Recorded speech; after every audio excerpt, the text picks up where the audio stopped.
This is Jordan Tower with JT News. Make sure you smash that like button, smash that subscribe button. Let's get right into the news. Well, Tyga apologized to the whole Mexican community for his music video that came out. It was Ay Caramba or something like that.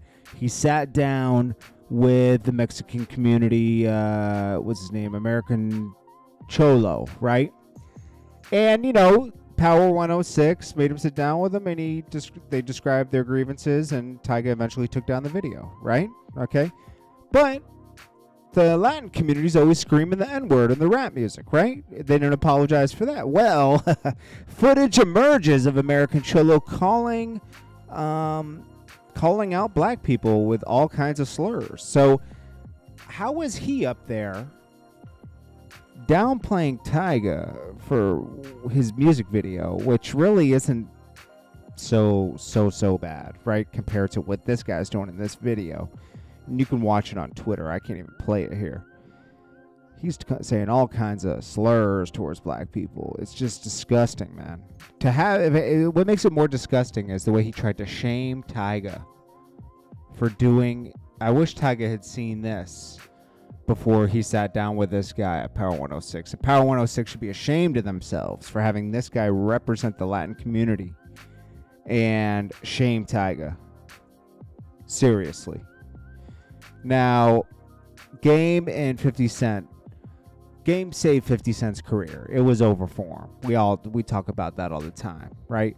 They were dropping him from Interscope. Dre couldn't save him. Dre asked a favor, have him sign a G Unit. 50 Cent wrote him a bunch of records. Boom. Diamond, right? So at this time, he had, on the West Coast, he had no pull. He had like Wack, not Wack 100, Wack Star. A bunch of other people, but he didn't have, you know, Suge Knight had beef with him. A lot of other people had beef with him. He had beef with like Spider Loc and everybody else because Spider Loc was down with 50 Cent and 40 Glock and everything. So, the way Game met Wack 100, Wack 100 details that, you know, Game was stuck in a place and they, Spider Loc and them had him boxed in. And, you know, he called Game calls for help. Wack 100 came through for him, and then Suge eventually came through for him, even though he was reluctant to. And Spider Loc gave him a pass because at that time Spider Loc and Wack 100 were cool. So that just shows you Game had no real street cred back then. It was really his brother. I mean, his brother breaks it down in some documentary, and you should watch that. So when the Game's screaming this and that, he's really just a good rapper from Compton. Grew up in the hood, good rapper, but was he tough? No, but like when you become famous as a rapper, people will do favors for you. People will protect you because they want to make money off of you. This is how it is, man. Young Miami shares she's going through a mental breakdown right now. Well, go get help. Don't go to Twitter. They ain't going to help you. She says, I haven't slept in days. Like I'm tired and I don't feel like doing nothing. Energy is off. That's what happens when you're messing with Diddy and a bunch of other dudes and you're single, but you're messing with Diddy and you're doing this and you're doing that. You're all over the place. You're preaching to girls it's a hot girl summer and this and that. You know, it can lead to you know, what she's going through. And lastly, we'll delve into this deeper tomorrow, but Fat Joe admits that he helped bring down New York hip-hop with his ego. 50 Cent played a huge part in that too. 50 Cent's rage towards Ja Rule and the Supreme Team, his affiliations with the Supreme Team and Irv Gotti,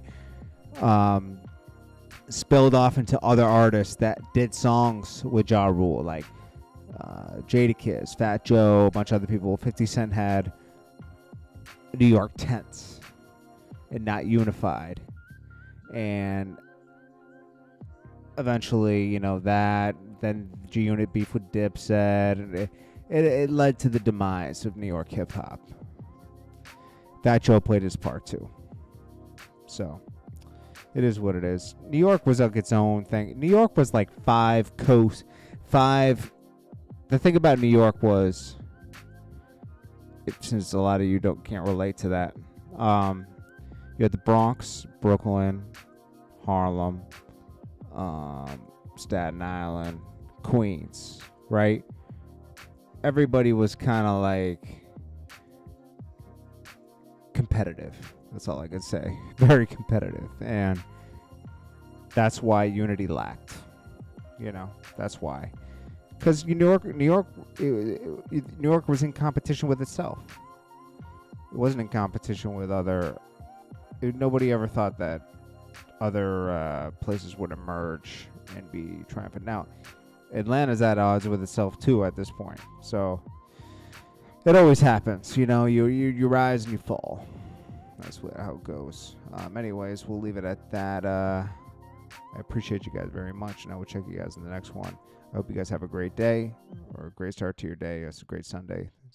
Hit that thumbs up. Make sure you subscribe and share this video, and I'll check you guys in the next one.